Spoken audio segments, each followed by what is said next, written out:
Okay, we're going to begin this press conference. Good morning, everybody. Good morning and welcome to this press conference.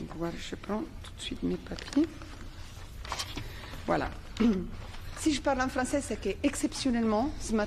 speaking in French because exceptionally this morning we are lucky enough to have some interpreters with us who will interpret what is being said in English, French and Arabic. You have the English channel on 2, the French channel is 3 and Arabic on 4, and I'd like to thank the interpreters for being here with us this morning.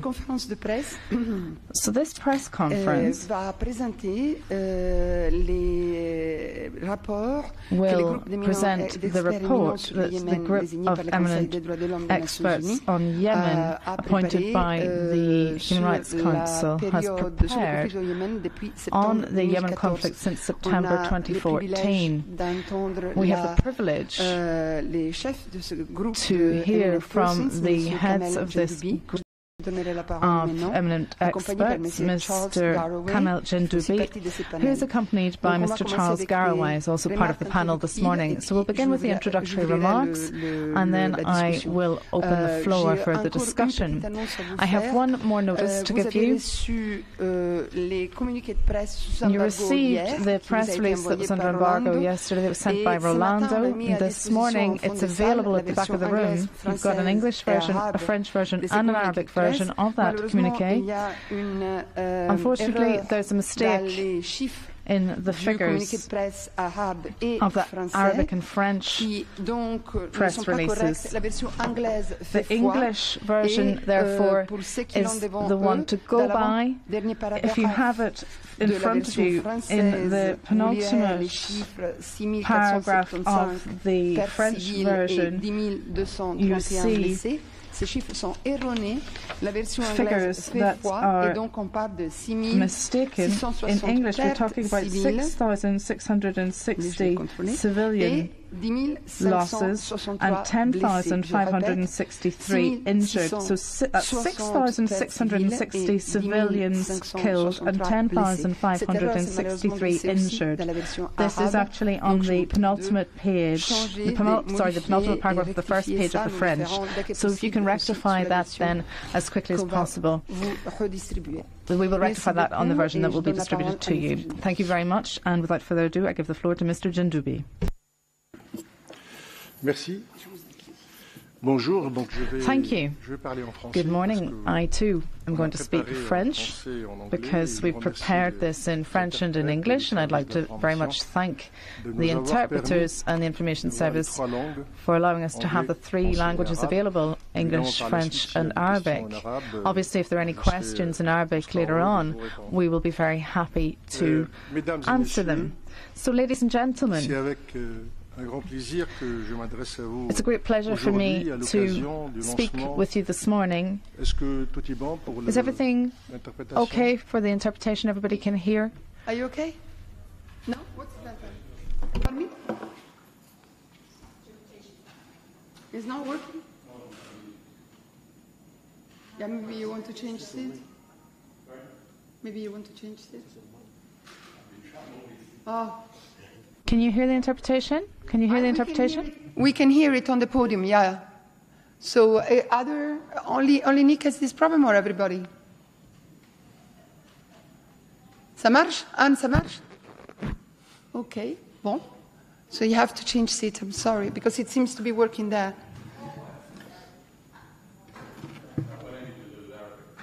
It's the Arabic. Ah. Allez-y, Monsieur Jendoubi, on va... Ouais, ça marche, l'arabe, ça marche ici sous le podium. Ouais. Mesdames et messieurs, ladies and gentlemen, it's a great pleasure for me to come before you this morning at the launch of the report of the group of eminent experts on Yemen. I should first like to thank Member States and all the stakeholders for their support over the course of my mandate. I would particularly like to thank the family of the United Nations, notably the OHCHR, the resident coordinator and the Office of the Special Envoy for all of the support that they've provided during our mission in Yemen, respecting the independence and impartiality, neutrality of our mandate. I should also like to express my sincere gratitude to the victims and the witnesses who shared their experience with us. We're also grateful for the assistance provided by the Government of Yemen and non-governmental organizations. The group of experts undertook over 14 missions to Sana'a, Aden, Saada, and Hodeidah, Djibouti, Amman, and Riyadh, where we met civilian authorities, military authorities, NGOs, and humanitarian workers. We visited places where incidents occurred and places of detention, and we questioned victims and witnesses. Furthermore, we had the information received during the missions, and the personnel of the Secretariat of the group of experts also conducted interviews at distance in order to gather and assess documentary proof, photographs and videos. The group of experts also requested and assessed satellite images. The information documented by the group of experts would lead us to believe that violations and crimes have been perpetrated and continue to be perpetrated in Yemen by the parties to the conflict. The group of experts has reason to believe that the government of Yemen, the United Arab Emirates and Saudi Arabia are responsible for violations of human rights. The group of experts also has reason to believe that the de facto authorities are responsible for violations of human rights committed within their regions where they hold effective control. The group of experts also has reason to believe that the parties to the armed conflict in Yemen have committed a considerable number of violations of international humanitarian law, of course, pending a decisive decision by an independent, competent court. Thus, members of the government of Yemen and the coalition, including Saudi Arabia, United Arab Emirates, may have held or conducted attacks that were disproportionate, that could constitute war crimes. They may also have committed acts that could be constitute war crimes, such as mistreatment, torture, attacks on people's dignity, rape, recruitment and enrolment, or the use of children under the age of 15 to participate in the hostilities. Further, persons, de facto authorities, have committed acts that could constitute war crimes, including mistreatment, torture, attacks on human dignity, and the recruitment, enrolment, or the use of children under the age of 15 in the hostilities. The group of experts identified, wherever possible, individuals who may be responsible for international crimes, and a confidential list of these individuals will be presented today to the High Commissioner. In spite of the seriousness of the situation, we still see a scorn for the suffering of these individuals, and this will continue so long as there's no light at the end of the tunnel. This conflict indeed has fallen, seems to be overlooked. The figures are included on the numbers of the civilian casualties or victims. I'm not going to recall all of that now. but we would call for the immediate cessation of violence against civilians violating human rights and international humanitarian law. We urge all parties to the conflict to take all possible precautions to protect civilians and ensure that the effects of the hostilities do not impact them, and take the appropriate measures to ensure that the disproportionate level of attacks on humanitarian efforts do not continue. Notably, the restrictions imposed in the international airport of Sana'a. The journalists, activists and vulnerable or minority groups should be protected from any harassment, detention, disappearance and intimidation. All of these individuals should be released or relieved from such acts. Sexual abuse that we have documented is horrendous. We would call for a halt to all violence, including sexual violence against women and children, notably rape, and ensure that the perpetrators are brought to justice. Children are the most vulnerable. Poverty, in addition to the violence, the insecurity, means that they are exposed to exploitation by the parties to the conflict. Recruitment, enrolment or the use of children under the age of 15 to participate in the act of hostilities, it constitutes a war crime. We would call for all efforts, including those of the Special Envoy of the Secretary-General of the United Nations for Yemen, to halt the hostilities and to restore a lasting, inclusive peace and ensure that there's a sharing of responsibilities when it comes to any commission of war crimes. It's time to put an end to this conflict. The civilians have already paid the highest price. I now give the floor to my colleague, Mr. Charles Garraway, for a few words. Go ahead, Mr. Garraway. You have the floor.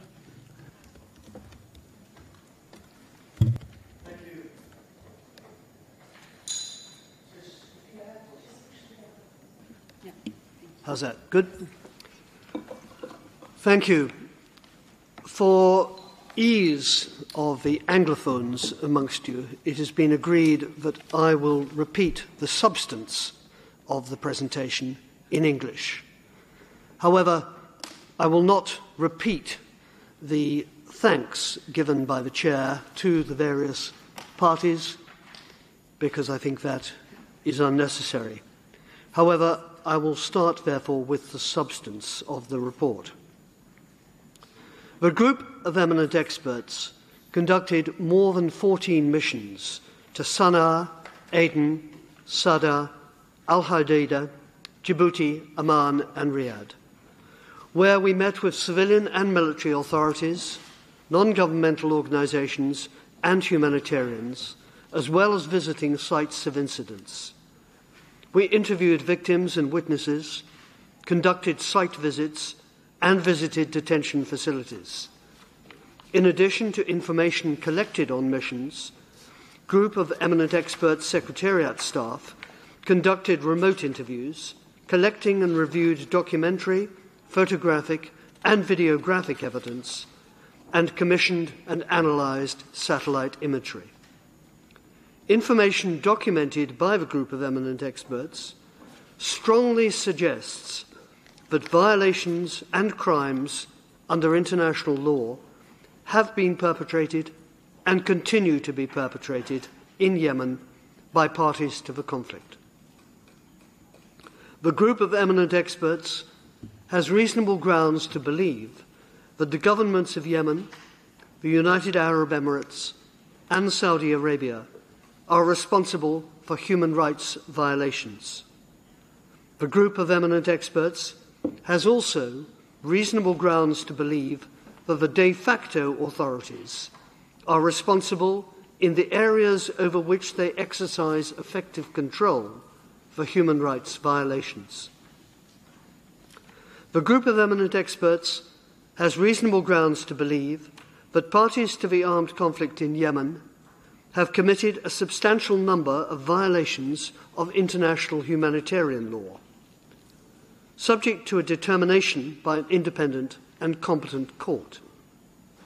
That is, individuals in the government of Yemen and the coalition, including Saudi Arabia and the United Arab Emirates may have conducted attacks in violation of the principles of distinction, proportionality, and/or precautions, which may amount to war crimes, and also acts that may amount to war crimes, including cruel treatment and torture, outrages upon personal dignity, rape, and conscripting or enlisting children under the age of 15, or using them to participate actively in hostilities.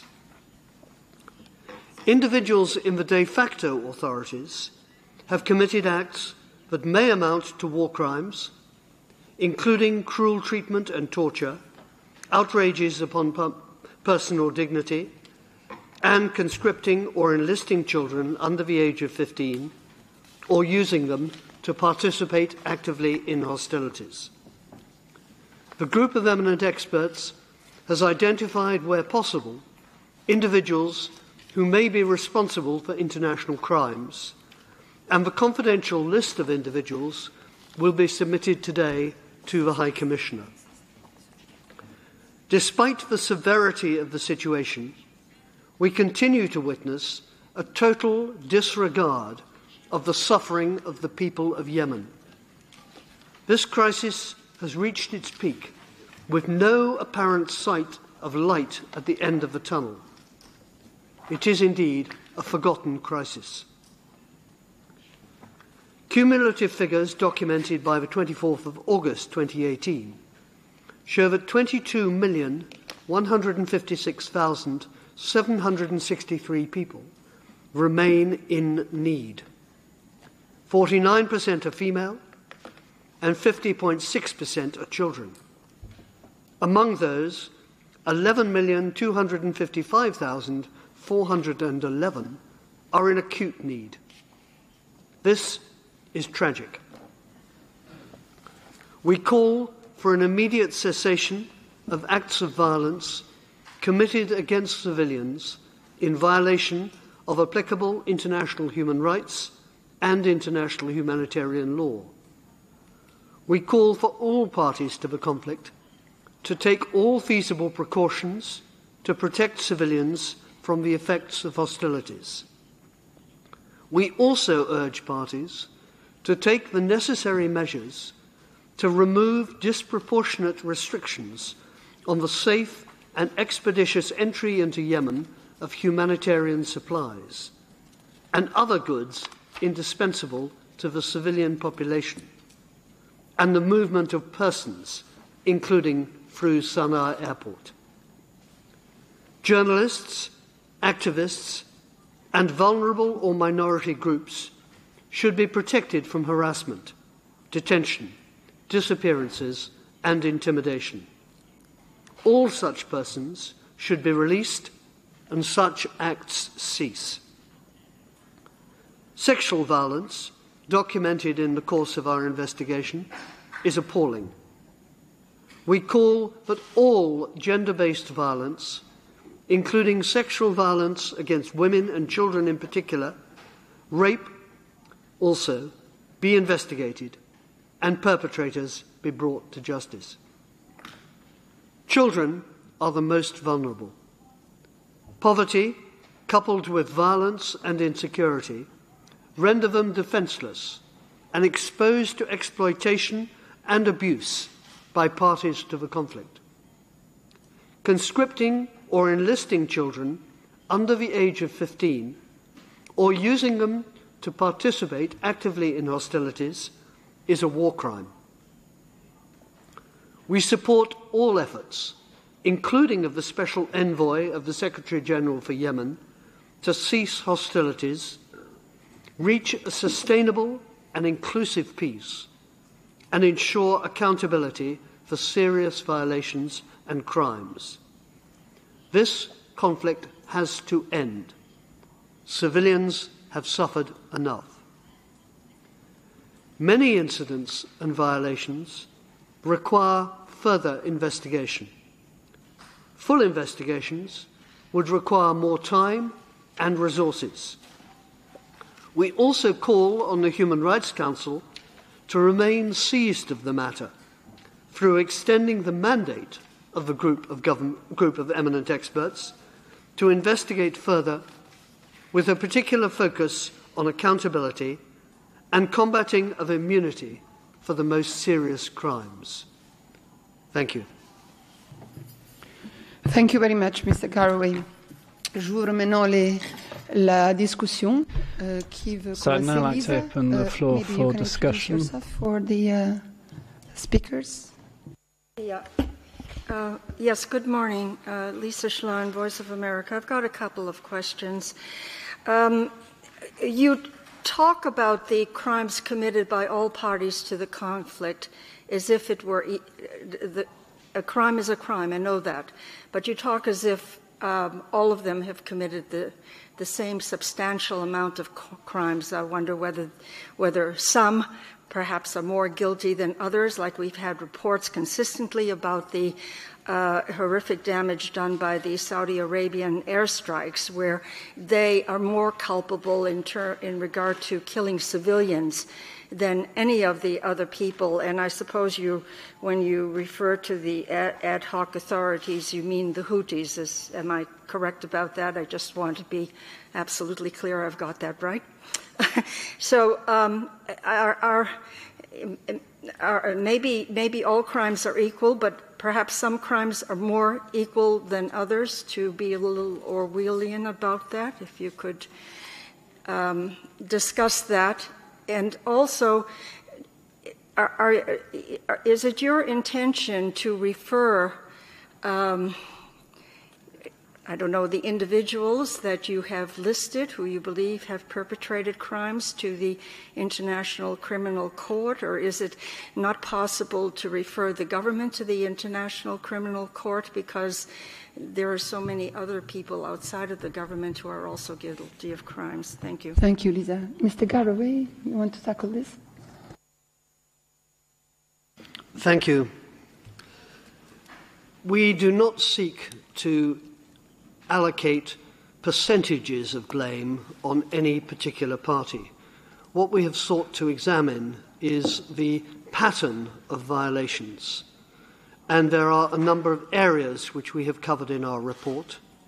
We have covered the airstrikes by the coalition, detention by all parties, the shelling by the de facto authorities, the Houthis, in Taiz, sexual violence, etc. We have therefore, in identifying patterns, not sought to identify any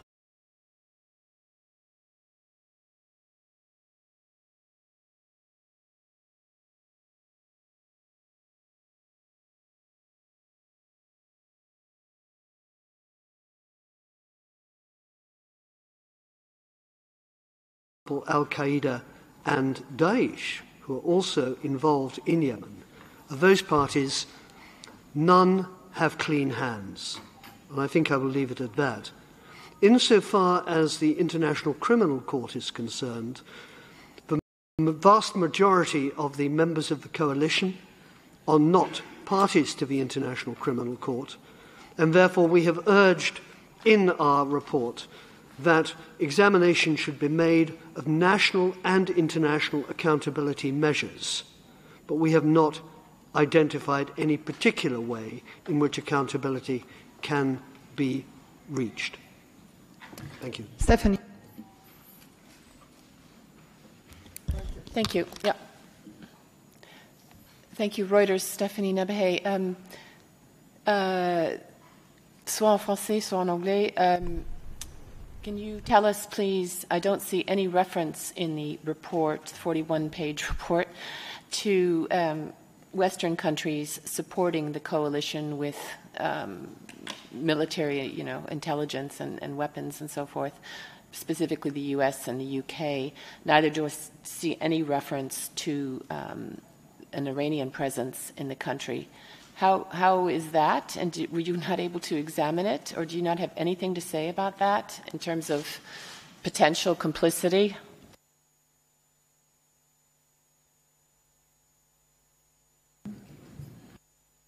Mr. Garraway. My switch is not very good today. Thank you. In paragraph 18 of the report, you will find that we do in fact mention that the United States and the United Kingdom, among other states, advise and support the coalition. We have not directly examined the roles of other states because we consider that that is more in the ambit of the committee established by the United Nations looking at weapons and other matters. However, clearly, the complete role of other states in the conflict is important and should not be forgotten. We did not have the time or resources to investigate fully such aspects. We felt there were others better placed to do it, and that also applies to any role that Iran may play in the conflict. Thank you. Yeah, Nina. Nina Larson, AFP. I was wondering on the individuals on your list that you're handing over to the High Commissioner today, if you can say anything about what kind of positions they hold. I noticed in Saudi Arabia you were talking about civilian authorities. Also, if you could say something about that. And the list of violations that you detail, I mean, some of these sound quite systematic. Were you not considering mentioning also crimes against humanity?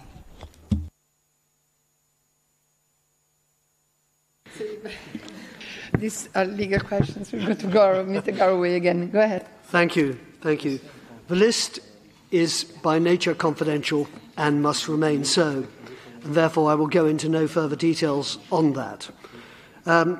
Yes, you raise an interesting point on systematic or systemic. And this is very, very important in relation to the airstrikes, because whilst one may look at individual incidents, perhaps more important is to look at the systemic issues. And this is something that we tried to do, but unfortunately, in order to examine it closely, under international humanitarian law, one has to look at it from the point of view of the attacker. When you are looking at issues of distinction, proportionality, and precautions, it is necessary to examine what the attacker saw, what information the attacker relied on, and what processes the attacker has introduced into the targeting system.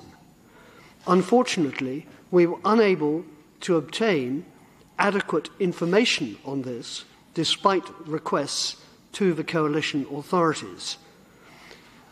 Such information as we did get has shown that whatever the systemic processes that have been introduced by the coalition, the results on the ground do not reflect those processes. And there would appear, in our view, to be serious concerns as to the systemic process involved in coalition targeting. That is why we have phrased it in the way we have. I think systemic rather than systematic is perhaps the word to use. Thank you. Yes, Annegret and then Jamie. Annegret. Yeah. Je voudrais savoir si vous avez... I'd like to know... Pour une fois, c'est bien, vas-y. Well, I'll take this opportunity to speak French for once. That's good, go ahead. So I'd like to know whether or not you have any answers from the various groups, stakeholders in the conflict, in particular Saudi Arabia and the UAE. We heard how Saudi Arabia reacted to a very small criticism which came from Canada, for example. And I appreciate that your mandate's ending, but I wonder whether or not you know, or your mandate had ended, but I wondered whether or not you had information about who had carried out the attack in Haida in August on the fish market. Because the airstrikes seem to have been carried out obviously by the coalition, and there was shelling, But there are specific stakeholders controlling that area, so that would be useful to know. Excuse me, we'll answer those two questions if that's all right, and then we'll pass the floor again. Would you like to come back to those two questions, then I'll give you the floor back for the last question. Thank you.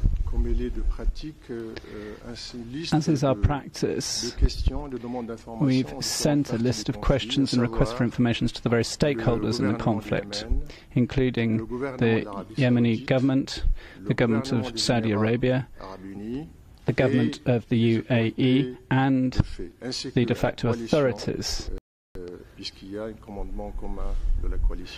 as well as the coalition, because there is a specific command chain within the coalition. Now, when we drafted the report at that time, we had not received answers from the Yemeni government, nor from the other governments. Neither had we received answers from the de facto authorities, the Houthi. And so that addresses the question about information. Obviously, this is an issue which could potentially help us to describe and go into more depth as well as to what we saw in the field, so we might go into more depth there. Now, in terms of the question relating to the strike, what was the date? In Aida, I'm just checking this, in August, indeed. What we've learned is that around 4 p.m. 3 bombs struck the central fish market in Hodeidah. Right afterwards, 2 other bombs exploded in front of the Revolutionary Hospital, and a third bomb went off also in the proximity of the hospital as well. There are estimates of victims, around 40 to 55 deaths and more than 100 injured. It would seem that the strikes came from the south, where the Emirates forces are concentrated, and the Haiti forces are concentrated near the airport. Now, the attacks on the hospital would appear to indicate that forces connected to the government may have been responsible. But obviously, we would have to have an inquiry into these matters that goes into more depth and is carried out in the field. Thank you. Would you like to ask a third question before I pass the floor over to Jamie? I would just like to know how you've worked as well with the government, whether or not there had been issues in doing that, because apparently the coalition and the official government, that would be the Houthi, I think, I don't know, do not want an international inquiry. So have you come across any roadblocks there? Have you had the information that you asked for? Thank you.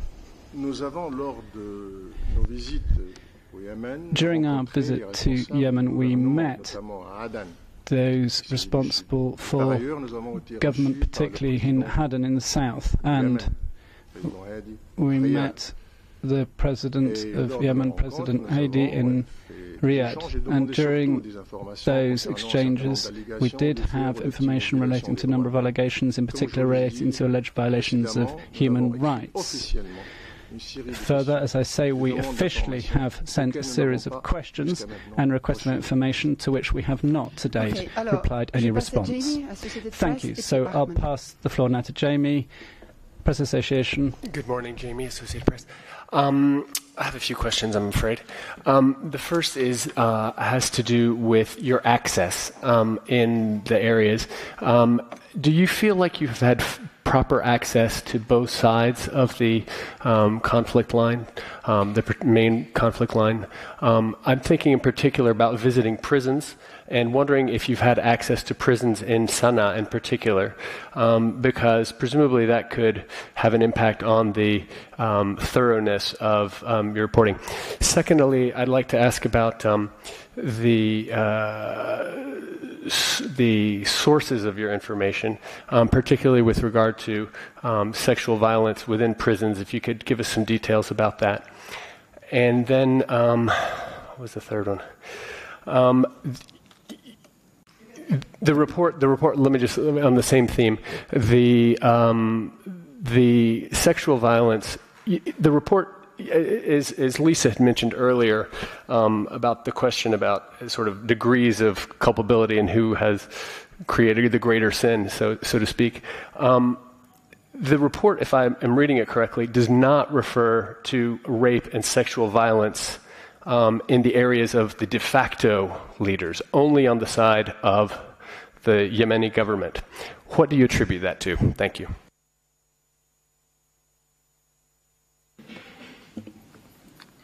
Thank you. Yes, we have examined detention on all sides, including the de facto authorities.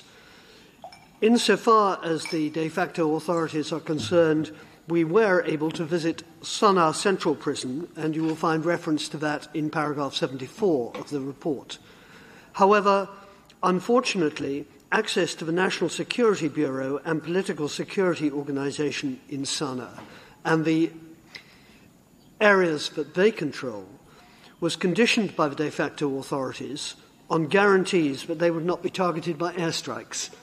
Unfortunately, of course, that is not a guarantee that we could give, and so therefore we were unable to obtain access there. However, to counterbalance that, we should also point out that whilst we had access to government facilities in the south, in Aden, again, we did not have access to many of the detention facilities run by various elements linked to the security belt forces. And so I would say it was a pretty level picture across the playing field. Insofar as sexual violence is concerned, we have only been able to report what we have been able to discover. Inevitably, time and resources has limited us, and the cases that we have identified do indeed relate mainly to the south. That is not to say that there are not cases in the north, but we simply have not yet been able to find them or investigate them. Yeah, go ahead. Sorry, I also had one last question about following up a bit on what Stephanie had asked earlier.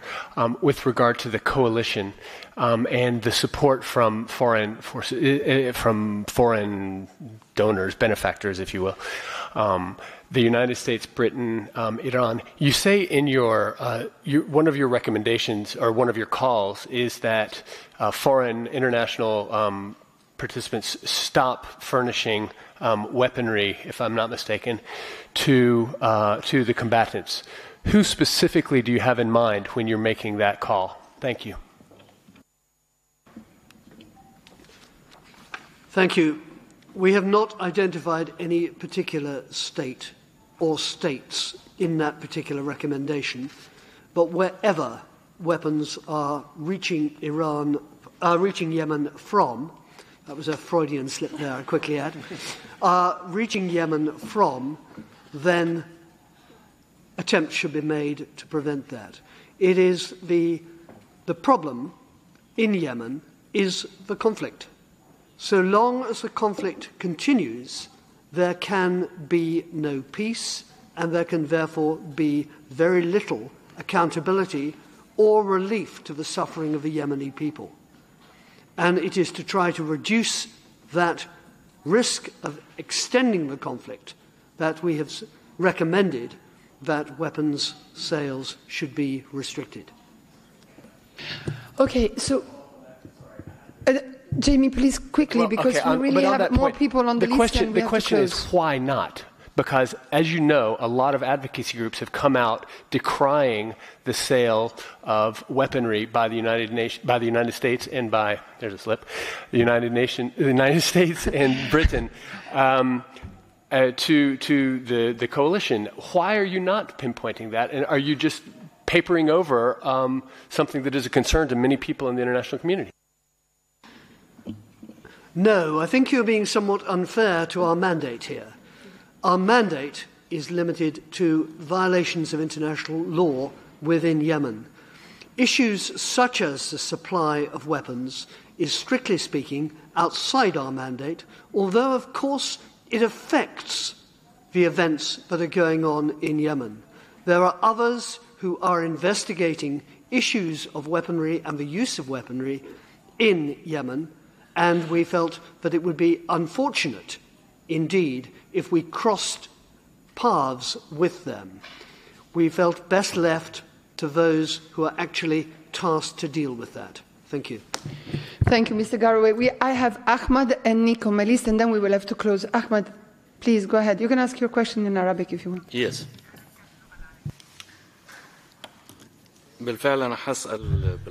Yes, I would like to ask my question in Arabic. Mr. Jendoubi, do you think that this report is useful for the efforts made by Mr. Griffith, the Special Envoy, in order to achieve a comprehensive peace in Yemen? Or do you think this report increases the hatred of each Yemeni against the other Yemenis, be it in the north or south, and also hatred from the Yemenis towards the neighboring countries? My second question, if you allow. When we put a militia that achieved power by the use of force,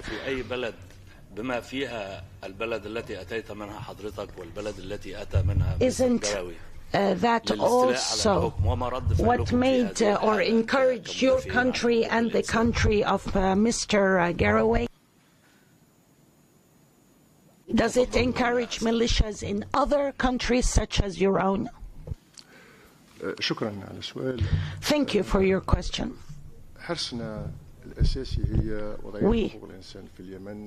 Our mandate is the human rights of the Yemeni people. We believe that any peace process or any dialogue is needed to end this crisis and must be based on the respect of human rights. And of course, must be based on accountability. This is the real guarantor for the peace solution to be a sustainable solution in the benefit of Yemen and its people, regardless of the different factions. We do not believe that our report will contribute to other than that. What happened in Yemen are real crimes, are real humanitarian tragedies. These are what encouraged hatred, not our report.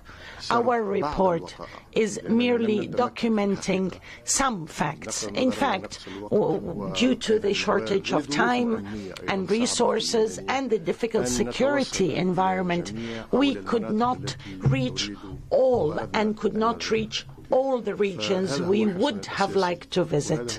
This is our main objective, and that in accordance with our mandate, the mandate given to us by the Human Rights Council and by the High Commissioner. The second question, could you ask it again, please? My second question, what I said, when we put all the parties in the same basket, aren't we encouraging militias in any country in the world, encourage them to grab power, since at the end of the day they will have the same weight as the legitimate government? And what I said, if a militia in any one of your own countries, if a militia in one of your countries existed, would you have the same position vis-à-vis these militias? Thank you. The report does not put such a formula, such a political formula. Our report is not political. We are not with one party or another. In the methodology that we used, we wanted first to abide by our mandate, by our functions in accordance with the resolution. The resolution is very clear and it stipulates. Allow me, I will read it in order not to make any mistakes. And I have the text in French, not in Arabic. Therefore, it speaks of monitoring and reporting the situation of human rights and to carry out a comprehensive examination of all alleged violations and abuses of international human rights and other appropriate and applicable fields of international law committed by all parties to the conflict since September 2014, including the possible gender dimensions of such violations, and to establish the facts and circumstances surrounding the alleged violations and abuses, and where possible to identify those responsible. This is the text of the resolution of the mandate. From our reading, we have translated the mandate in our work, and in spite of the constraints of time, this is our main objective. And of course, other parties can reach other conclusions. Ahmed, we have 5 minutes. I've got 2 more questions on my list. Quickly, please. At 10 we stop. So. هو ليس جدلا أستاذ جندوبي ولكن لدي سؤال بسيط جدا وأتصور أنه منطقي. I just wanted to ask a very simple question, and I think it's a logical question. If you have a military coup in a state, is that not a grave and serious violation of human rights and therefore should come well under the mandate of the expert group? Isn't that the case? Perhaps as the lawyer I should answer this particular one.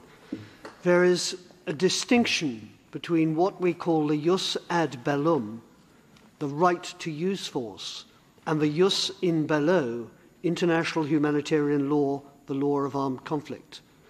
The law of armed conflict, international humanitarian law, is the law that we have been examining along with human rights law.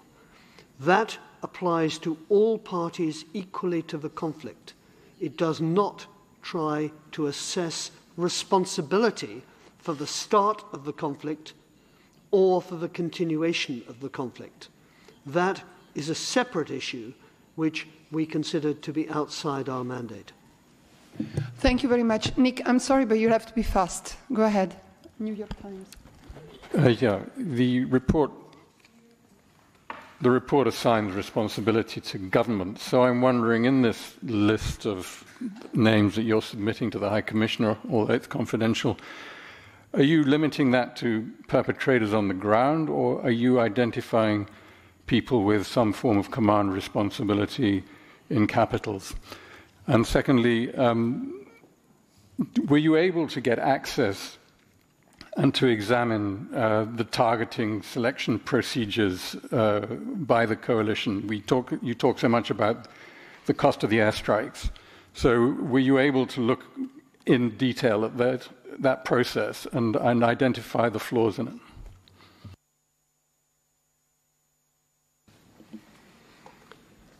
Despite the nice invitation, the list must remain confidential, both in type and name.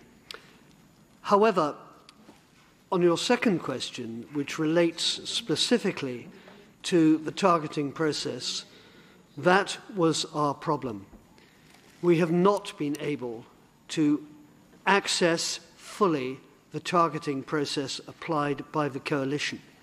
And without that, it is extremely difficult to reach firm conclusions. But what we have seen from the ground indicates that there may well be systemic problems in that targeting process. And that is why we consider it essential that further investigations are made. If there are systemic flaws in the targeting process causing civilian casualties beyond what one would expect, then that process needs to be examined, and where there are flaws, they need to be addressed and amended. We have seen no sign that there has been any attempt to do that. Alors, la toute dernière question. Okay, so the very last question. Je peux te présenter, s'il te plaît? موسى عاصي Introduce yourself, please. سيد جندوبي سؤال سريع هل يعني هناك من قبلكم دعوة مباشرة وصريحة لإنشاء محكمة دولية لمحاكمة مرتكبي الانتهاكات في اليمن؟ وسؤال آخر يعني هناك القرار 2216 يتحدث في أحد بنوده القرار الدولي الخاص باليمن يتحدث في أحد بنوده أن articles, this is a resolution on Yemen. In one of the articles, mention is made of the neighbouring states of Yemen and also the control of the supply chain of weapons. Now, is this a green light for coalition forces to intervene in Yemen? Are you inviting them to do that? Okay, so as this is a legal matter, I will pass the floor over to my colleague, I think. Mr. Garraway. As I have said earlier, insofar as weapons and the supply of weapons is concerned, we have specifically left that to other panels which are specifically tasked to deal with that. Our time and resources were limited, and we therefore limited ourselves to those key areas of our own mandate. And we did not try to go across into areas where others, perhaps with greater expertise, are operating.